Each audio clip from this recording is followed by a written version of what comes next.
Hello. Welcome back to Story Time. I'll be your host for this evening. Our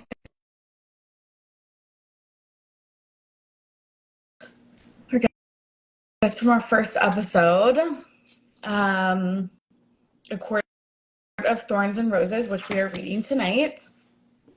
She's going to join us and do a little bit of reading with me. I'm very excited. Today's episode was not a book. We covered the rise of book talk, which has had not great impacts on the publishing industry. Really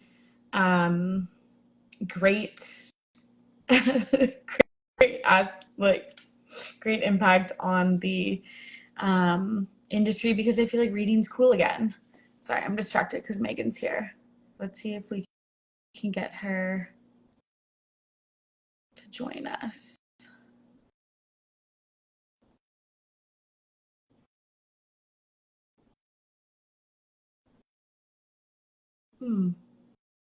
Let's see. Add friend. I did.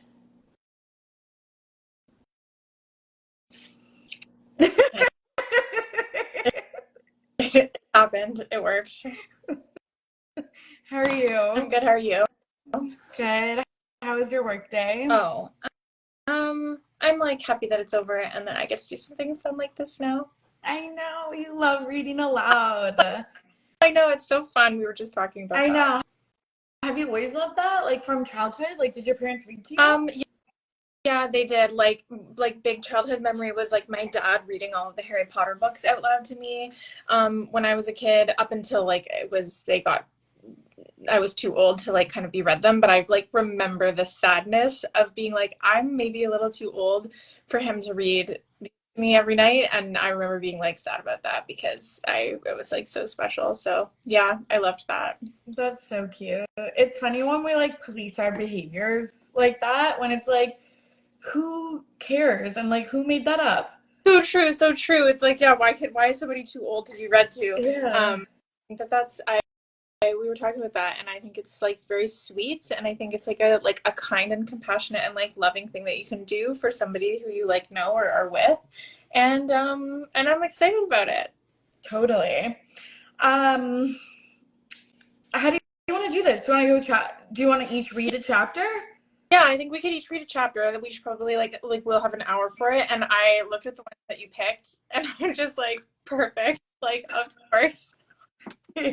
It's just the ones that are sequential. What happens in these? I don't know. Did you not? You didn't pick these out specifically? They're just the next ones that I have to read. Yeah. Okay.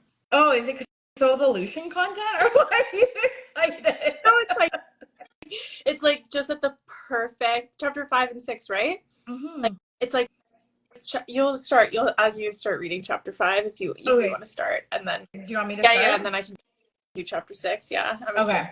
Okay, let's get into it. Okay. Every step toward the line of trees was too swift, too light, too soon, carrying me to whatever torment and misery awaited.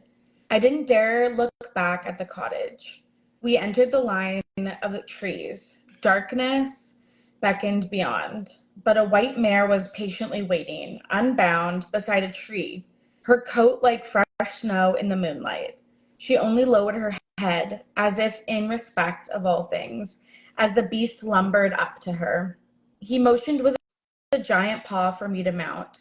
Still, the horse remained calm, even as he passed close enough to gut her in one swipe. It had been years since I'd ridden, and I'd only ridden a pony at that, but I savored the warmth of the horse against my half-frozen body as I climbed into the saddle and she set into a walk. Without light to guide me, I let her trail the beast. They were nearly the same size. I wasn't surprised when we headed northward, toward fairy territory, though my stomach clenched so tightly it ached.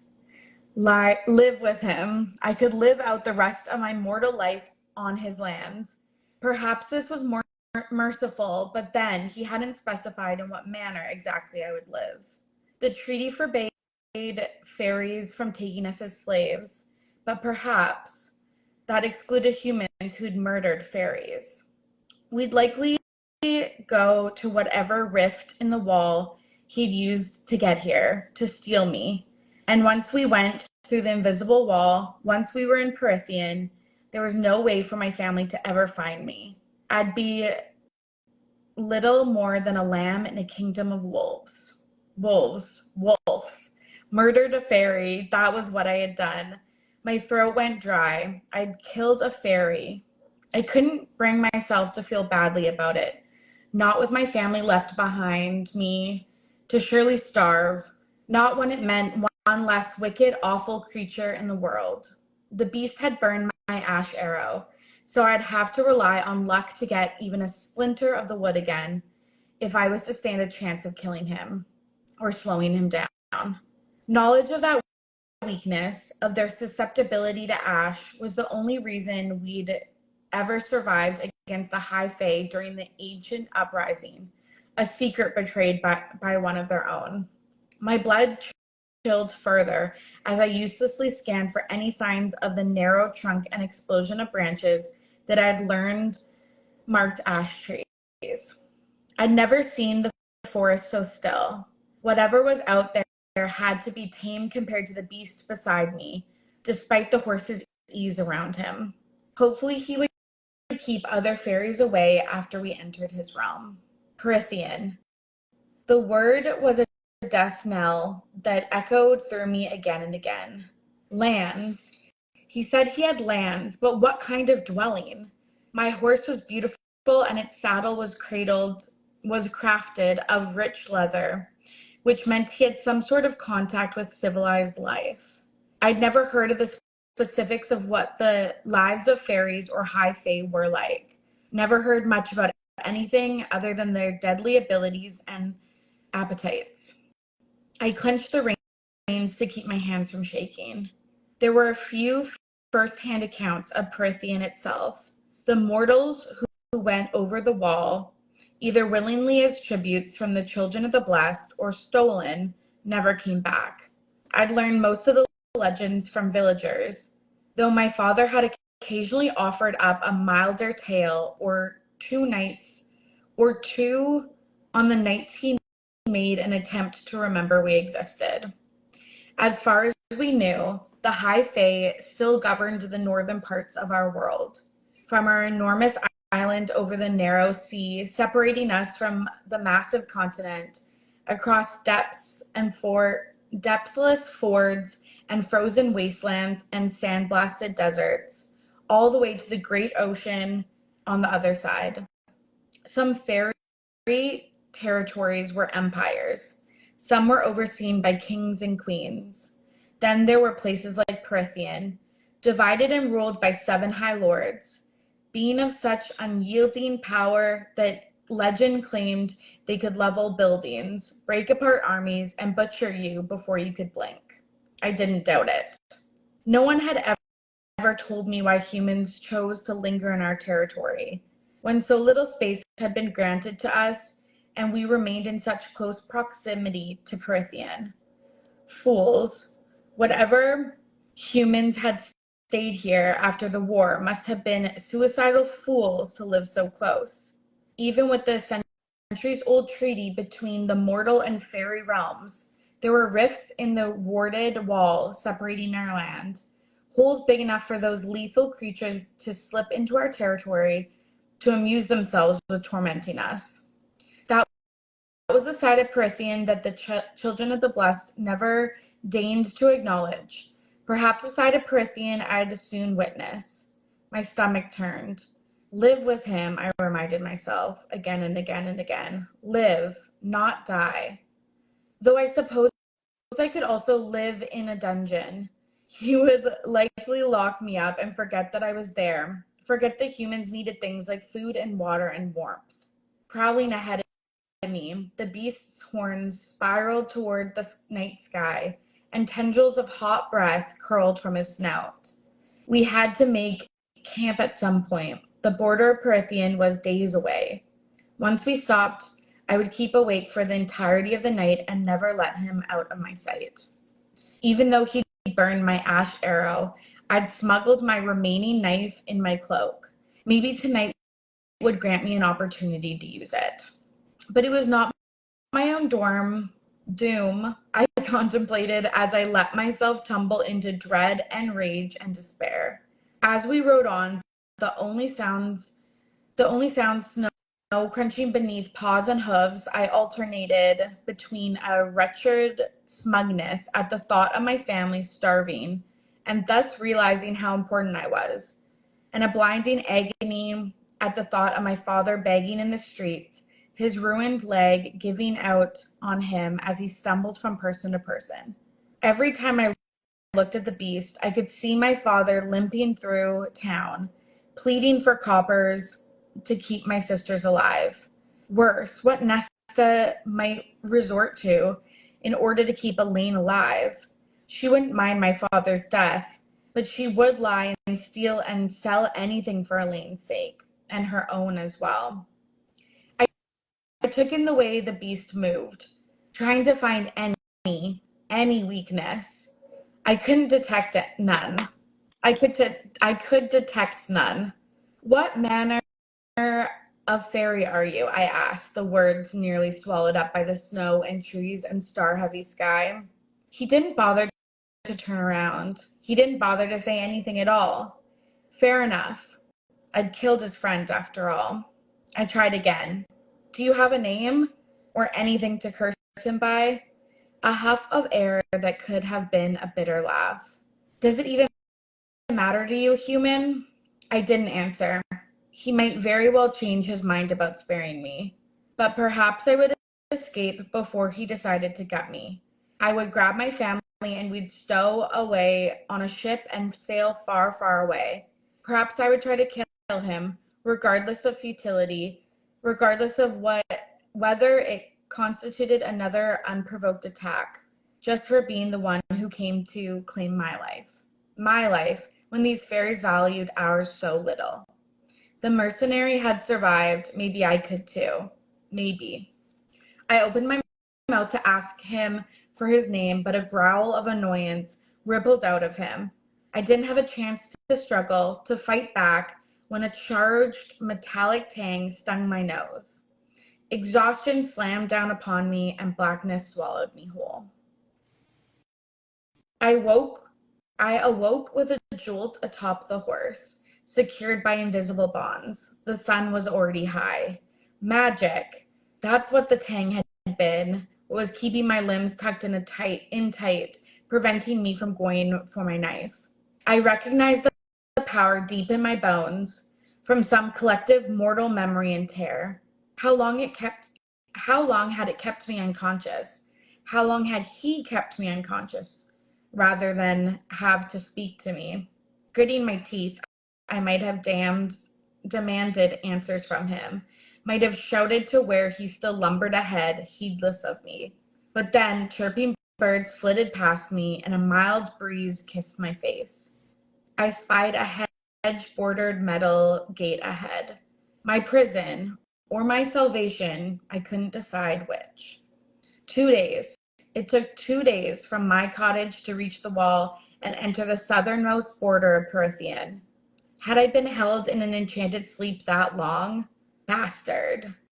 The gate swung up open without porter or sentry, and the beast continued through. Whether I wanted to or not, my horse followed after him. Also, okay, that was wonderful. Love you. Thank you. I thought that we were reading from Court of Missing. So I was like, wait a minute, this chapter is not what so that's why I was like, oh my god, chapter 5 and 6, but oh no, that's so funny. No, I feel like because I read chapters 1, 2, 3, 4, this is perfect 5 and 6. Yeah. Oh, it makes sense. And with the program. Okay, I love that for us. In my reread, I'm not far along. I don't even know if I'm at 5 or 6. So I gotta get reading tonight, honestly. this, and I was like, tomorrow, good thing I have no plans because I will be just reading the entire book again tomorrow. Okay, without further ado, chapter 6, A Court of Thorns and Roses, the first book. The estate sprawled across a rolling green land. I'd never seen anything like it. Even our former manor couldn't compare. It was veiled in roses and ivy, with patios and balconies and staircases sprouting from its alabaster sides. The grounds were encased by woods, but stretched so far that I could barely see the distant line of the forest. So much color, so much sunlight and movement and texture. I could hardly drink it in fast enough. To paint it would be useless, would never do it justice. My awe might have subdued my fear had the place not been so wholly empty and silent. Even the garden through which we walked, following a gravel path to the main doors to the house, seemed hushed and sleeping.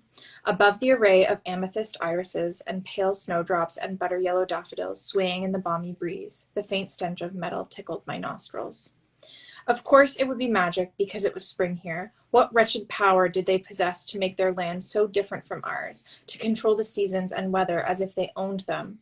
Sweat trickled down my spine as my layers of clothes turned suffocating. I rotated my wrists and shifted in the saddle. Whatever bonds had held me were gone. The fairy meandered on ahead, leaping nimbly up the grand marble staircase that led to the giant oak doors in one mighty, fluid movement. The doors swung open for him on silent hinges, and he prowled inside. He'd planned this entire arrival, no doubt, keeping me unconscious so I didn't know where I was, didn't know the way home or what other deadly fairy territories might be lurking between me and the wall. I felt for my knife, but found only layers of frayed clothes. The thought of those claws pawing through my cloak to find my knife made my mouth go dry. I shoved away the fury and terror and disgust as my horse came to a stop of her own accord at the foot of the stairs. The message was clear enough. The towering estate house seemed to be watching, waiting. I glanced over my shoulder toward the still open gates. If I were to bolt, it would have to be now. South. All I had to do was go south, and I would eventually make it to the wall, if I didn't encounter anything before then. I tugged on the reins, but the mare remained stationary. Even as I dug my heels into her sides, I let out a low, sharp hiss. Fine. On foot. My knees buckled as I hit the ground, bits of light flashing in my vision. I grasped the saddle and winced as soreness and hunger racked my senses. Now. I had to go now. I made to move, but the world was still spinning and flashing. Only a fool would run with no food, no strength. I wouldn't get half a mile like this. I wouldn't get half a mile before he caught me and tore me to ribbons, as he'd promised. I took a long, shuddering breath. Food, getting food, then running at the next opportune moment. It sounded like a solid plan. When I was steady enough to walk, I left the horse at the bottom of the stairs, taking the steps one at a time. My breath tight in my chest, I passed through the open doors and into the shadows of the house. Inside, it was even more opulent. Black and white checkered marble shone at my feet, flowing to countless doors and a sweeping staircase. A long hall stretched ahead to the giant glass doors at the other end of the house, and through them I glimpsed a second garden, grander than the one out front. No sign of a dungeon, no shouts or pleas rising up from the hidden chambers below. No, just the low growl from a nearby room, so deep that it rattled the vases overflowing with fat clusters of hydrangea atop the scattered hall tables. As if in response, an open set of polished wooden doors swung wider to my left, a command to follow. My fingers shook as I rubbed my eyes. I had known the High Fae had once built themselves palaces and temples around the world, buildings that my mortal ancestors had destroyed after the war out of spite, but I'd never considered how they might live today, the elegance and wealth they might possess. Never contemplated that the fairies, these feral monsters, might own estates grander than any mortal dwelling. I tensed as I entered the room. A long table, longer than any we'd ever possessed at our manor, filled most of the space. It was laden with food and wine, so much food, some of it wafting tendrils of steam that my mouth watered. At least it was familiar and not some strange fairy delicacy. Chicken, bread, peas, fish, asparagus, lamb. It could have been a feast at any mortal manor. Another surprise. The beast padded to the oversized chair at the head of the table. I lingered by the threshold, gazing at the food, all that hot, glorious food that I couldn't eat. That was the first rule we were taught as children, usually in songs or chants. If misfortune forced you to keep company with a fairy, you never drank their wine, never ate their food. Ever. Unless you wanted to wind up enslaved to them in mind and soul, unless you wanted to wind up dragged back to Prithian. Well, the second part had already happened, but I might stand a chance at avoiding the first. The beast plopped into the chair, the wood groaning, and in a flash of white light turned into a golden-haired man. I stifled a cry and pushed myself against the paneled wall beside the door, feeling for the molding of the threshold, trying to gauge the distance between me and the escape. This beast was not a man, not a lesser fairy. He was one of the high fae, one of the ruling nobility, beautiful, lethal, and merciless. He was young, or at least what I could see of his face seemed young. His nose, cheeks, and brows were covered by an exquisite golden mask embedded with emeralds shaped like whorls of leaves. Some absurd high fae fashion, no doubt. It left only his eyes, looking the same as they had in his beast form, strong jaw and mouth for me to see, and the latter tightened into a thin line. You should eat something, he said. Unlike the elegance of his mask, the dark green tunic he wore was rather plain, accented only with a leather baldric across his broad chest. It was more for fighting than style, even though he bore no weapons. I could detect. Not just one of the high fae, but a warrior, too. I didn't want to consider what might require him to wear a warrior's attire, and tried not to look too hard at the leather of the baldric gleaming in the sunlight streaming in through the bank of windows behind him. I hadn't seen a cloudless sky like that in months. He filled a glass of wine from an exquisitely cut crystal decanter and drank deeply, as if he needed it. I inched toward the door, my heart beating so fast I thought I'd vomit. The cool metal of the door's hinges bit into my fingers. If I moved fast, I could be out of the house and sprinting for the gate within seconds. He was undoubtedly faster, but chucking some of those pretty pieces of hallway furniture in his path might slow him down, though his fey ears, with their delicate pointed arches, would pick up any whisper of movement from me. "Who are you?" I managed to say. His light golden hair was so similar to the color of his beast form's pelt. Those giant claws undoubtedly still lurked just below the surface of his skin. "Sit," he said gruffly, waving a broad hand to encompass the table. "Eat." I ran through the chants in my head again and again. Not worth it. Easing my ravenous hunger was definitely not worth the risk of being enslaved to him in mind and soul. He let out a low growl. "Unless you'd rather faint?" "It's not safe for humans," I managed to say, offense be damned. He huffed a laugh, more feral than anything. "The food is fine for you to eat, human." Those strange green eyes pinned me to the spot, as if he could detect every muscle in my body that was priming to bolt. "Leave if you want," he added with a flash of teeth. "I'm not your jailer. The gates are open. You can live anywhere in Prithian." And no doubt would be eaten or tormented by a wretched fairy. But while every inch of this place was civilized and clean and beautiful, I had to get out, had to get back. That promise to my mother, cold and vain as she was all I had. I made no move toward the food. "Fine," he said, the word laced with a growl, and began serving himself. I didn't have to face the consequences of refusing him another time, as someone strode past me, heading right for the head of the table. "Well," the stranger said, another high fae, red-haired and finely dressed in a tunic of muted silver. He, too, wore a mask. He sketched a bow to the seated male and then crossed his arms. Somehow, he hadn't spotted me where I was still pressed against the wall. "Well, what?" My captor cocked his head, the movement more animal than human. "Is Andres dead, then?" A nod from my captor, savior, whatever he was. "I'm sorry," he said quietly.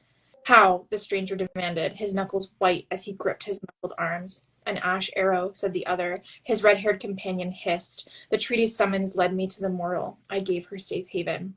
A mortal girl actually killed Andres. Not a question so much as a venom-coated string of words. He glanced at the end of the table, where my empty chair stood, and the summons found the girl responsible. The golden-masked one gave a low, bitter laugh and pointed at me. The treaty's magic brought me right to her doorstep. The stranger whirled with fluid grace. His mask was bronze and fashioned after a fox's features, concealing all but the lower half of his face, along with the most of what looked like a wicked, slashing scar from his brow down to his jaw. It didn't hide the eye that was missing, or the carved golden orb that had replaced it and moved as though he could use it. It fixed on me. It's so bad. Good. Got a episode if you want to know why we're laughing. No, and also I'm reading the dramatized version of A Court of Mist and Fury, and it's the exact same. He's like there, it's like, Why I'm like, oh, my boy Lucian dirty like that? it's so Like dirty. he's here. Okay. Even from across the room, I could see his remaining russet eye widen. He sniffed once, his lips curling a bit to reveal straight white teeth, and then he turned to the other fairy. "You're joking," he said quietly. "That scrawny thing brought down Andres with a single ash arrow?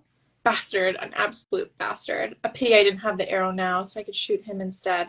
She admitted to it, the golden-haired one said tightly, tracing the rim of his goblet with a finger. A long, lethal claw slid out, scraping against the metal. I fought to keep my breathing steady, especially as he added, she didn't try to deny it. The fox-masked fairy sank onto the edge of the table, the light catching his long, fire-red hair. I could understand his mask with that brutal scar and missing eye, but the other high face seemed fine. Perhaps he wore it out of solidarity. Maybe that explained the absurd fashion. Well, the red-haired one seethed. Now we're stuck with that, thanks to your useless mercy, and you've ruined. I stepped forward only a step. I wasn't sure what I was going to say, but being spoken about that way. I kept my mouth shut, but it was enough. Did you enjoy killing my friend, human? The red-haired one said. Did you hesitate, or was the hatred in your heart riding you too hard to consider sparing him? It must have been so satisfying for a small mortal thing like you to take him down. The golden-haired one said nothing, but his jaw tightened. As they studied me, I reached for a knife that wasn't there. Anyway, the fox-masked one continued, facing his companion again with a sneer. He would likely laugh if I ever drew a weapon on him. Perhaps there's a way to...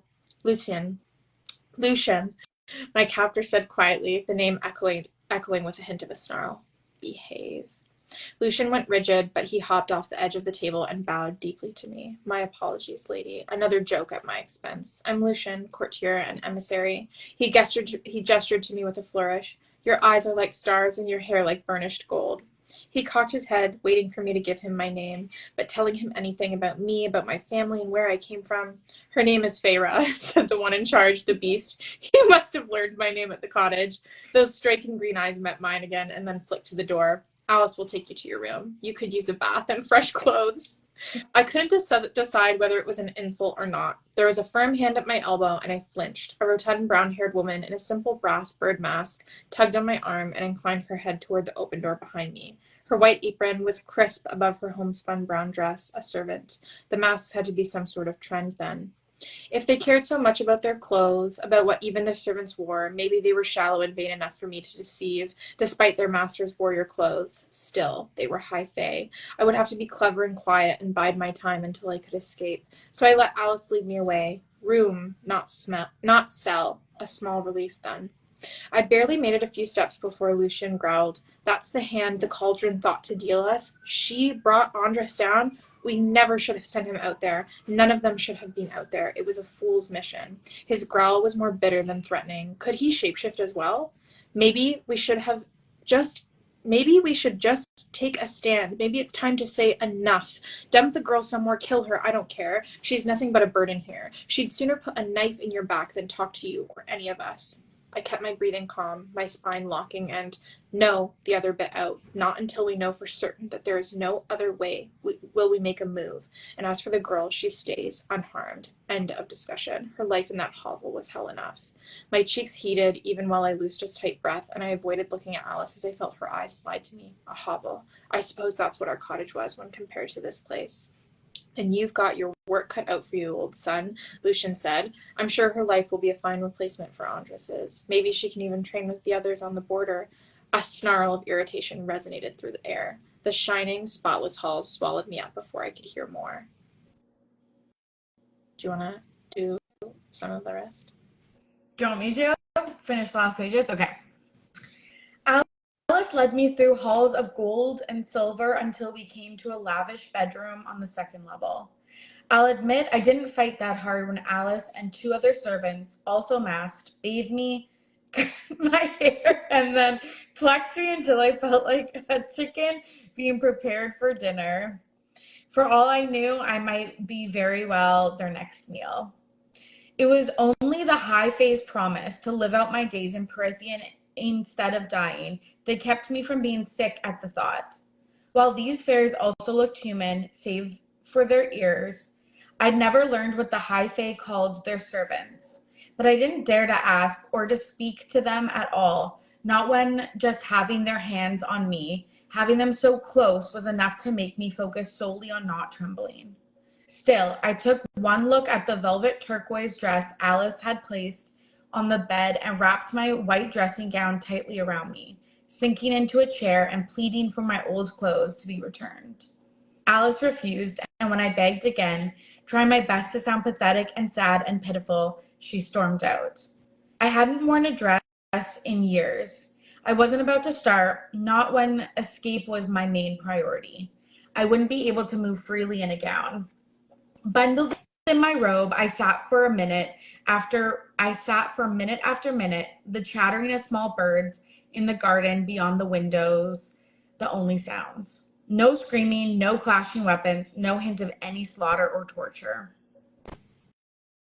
The bedroom was larger than our entire cottage. Its walls were pale green, delicately sketched with patterns of gold, and the moldings were golden as well. I might have thought it tacky had the ivory furniture and rugs not complemented it so well. The gigantic bed was of a similar color scheme, and the curtains that hung from the towering headboard drifted in the faint breeze from the open windows. My dressing gown was of the finest silk, edged with lace, simple and exquisite enough that I ran a finger along the lapels.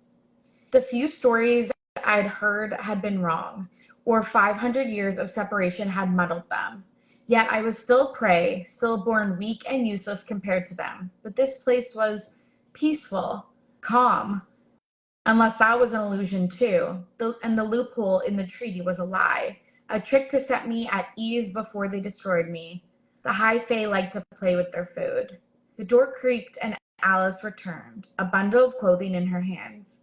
She lifted a sodden grayish shirt. You want to wear this? I gaped at the holes in the sides and the sleeves. It fell apart the moment the laundresses put it in water. She held up a few scraps of brown. Here's what's left of your pants. I clamped down on the curse building in my chest. She might be a servant, but she could easily kill me too. Will you wear the dress now? She demanded. I knew I should get up, should agree, but I slumped farther in my seat. Alice stared down for a moment before leaving again. She returned with trousers and a tunic that fit me well, both of them rich with color. A bit fancy, but I didn't complain when I donned the white shirt, nor when I buttoned the dark blue tunic and ran my hands over the scratchy golden thread embroidered on the lapels. It had cost a fortune in itself, and it tugged at the useless part of my mind that admired lovely and strange and colorful things. I was too young to remember much before my father's downfall. He tolerated me enough to allow me to loiter about his offices, and sometimes even explained various goods and their worth, the details of which I'd long since forgotten. My time in his offices, full of scents of exotic spices and the music of foreign tongues, made up the majority of my few happy memories. I didn't need to know the worth of everything in this room to understand that the emerald curtains alone, silk with gold velvet, could have fed us for a lifetime. A chill scuttled down my spine. It had been days since I'd left. The venison would be running low already. Alice herded me into a low-backed chair before the darkened fireplace, and I didn't fight back as she ran a comb through my hair and began braiding it. You're hardly more than skin and bones, she said, her fingers luxurious against my scalp. Winter does that to poor mortals, I said, fighting to keep the sharpness from my tone. She huffed to laugh. If you're wise, you'll keep your mouth shut and your ears open. It'll do you more good here than a loose tongue. And keep your wits about you. Even your senses will try to betray you here. I tried not to cringe at the warning. Alice went on. Some folk are bound to be upset about Andres. Yet if you ask me, Andres was a good sentinel, but he knew what he would face when he crossed the wall, knew he'd likely find trouble. And the others understand the terms of the treaty too, even if they resent your presence here, thanks to the mercy of our master. So keep your head down and none of them will bother you. The Lucian, he could do someone snapping at him if you've got the courage for it. I didn't, and when I went to ask more about whom I should try to avoid, she had already finished with my hair and opened the door to the hall. Yeah, Lucian could use some snapping at him. So fun. It's really fun to read those, but I'm just like LOLing at she's like, these curtains could have fed me for a lifetime. Like, sorry, that's what an astute observation, Feyre. Totally. And she's like, I really like the feel of this clothes. Like I do admire like colorful, expensive things. And then in book 2, this isn't really a spoiler, but when she's getting married, she's like, I fucking hate, like, I don't want to plan these parties. Like, I hate everything. Like, flower color, like, who cares? Just choose anything. I'm like, okay, girly, like. No, I know, it's so funny. Oh, yeah. Okay, also, the last thing I wanted to say, and then I'll let you go because I know you have plans, but I realized I had been picturing, I learn something new every time I read this book since this will be the 3rd go around, but like, I've been picturing when Tamlin is in his beast form, I've been picturing a dark wolf, but it just said in the chapter we read that it's blonde like his hair. He's got like little curly horns. I hate the horns, like, ugh. They reference like a snout at some point, and so like I if only I could find a picture of like what we should do like a drawing, like yes, we have to draw like different characters that we think and then guess who we're doing, because I just see this like ugly like snout with like, and whiskers. Do you know he said the word growled, like they're growling a lot in, and like that's real. And even when they were like riding into Prithian, when she was talking or like describing how he was like his hot breath was coming out of his snout, I was like, oh I know. Sorry, that's supposed to be like sexy. I don't know. That's damn. Like that's a hard sell. Like that's a really hard sell. But yeah, I've been picturing him with dark, like dark like wolf coat or whatever. So realized how like other than reading it like this, like how much description we got to, like both of those were like pretty descriptive of like the place, and I think that when you're just reading it, you kind of like your brain skims over that stuff and then you like pick up on the back and forth, but it's just like this very serene, opulent, like that's happening. So and I would have no seasonal depression in Spring Court. Could use Springport right now, I'm not gonna lie. Literally hit me like a fucking ton of bricks this week. I was like, oh, life's like good, and then I was like, oh no. We'll talk about that on Friday, because that is literally me this week. Like 3 times today at work, people were like, how are you doing? And I was like, oh, seasonal depression hit hard today. Oh, bad this week. I guess it's just like 3rd week of January. Like, nope. But just hit me like a bag of bricks. But a little bit of fun reading, and this is like giving me excitement to finish my reread of A Court of Mist and Fury. Me too. Are you gonna is the dramatized version gonna get you to, like, are you gonna be able to listen to all of it before Friday? So it's 16 hours total. And I've probably done maybe 2 hours, but I'll listen to it on 1.5. Oh yeah. So it'll be like maybe like 10 or 12 hours or whatever. So I'm hoping to do like literally like 6 tonight, and then like 2 tomorrow, and then like 6 on Friday morning or whatever. I've got us covered for the end because I reread like the last 100 pages, and then I'm going back and I'm doing stuff. But you should just go back or go to chapter 5. You'll know exactly what I mean by why I was excited today. I was like, nice chapter. These are good chapters that you picked for us to like do a reading for. Okay, that's so funny. Last thing, when I was doing some half-ass internet research to prep for our episode, and there's some good shit that we can discuss. Okay, I'm excited.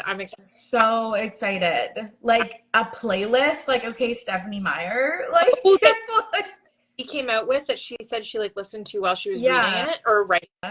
And one literally is just the score of chapter 55, which is the chapter of that book. I don't want to give too many spoilers. Do you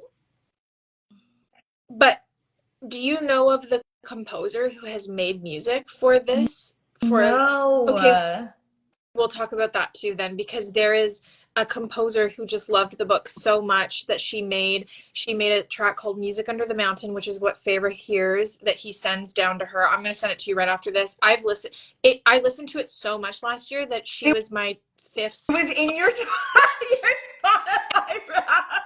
And she's just done 3 tracks. And so I listened to them over and over so much that she's in my top.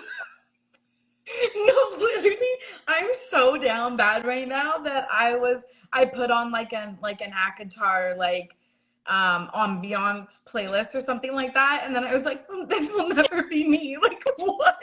You might have already heard it then, because I bet a lot of people put those tracks Yeah. on the.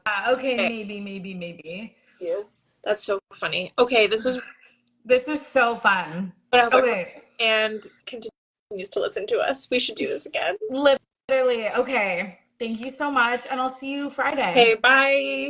Bye.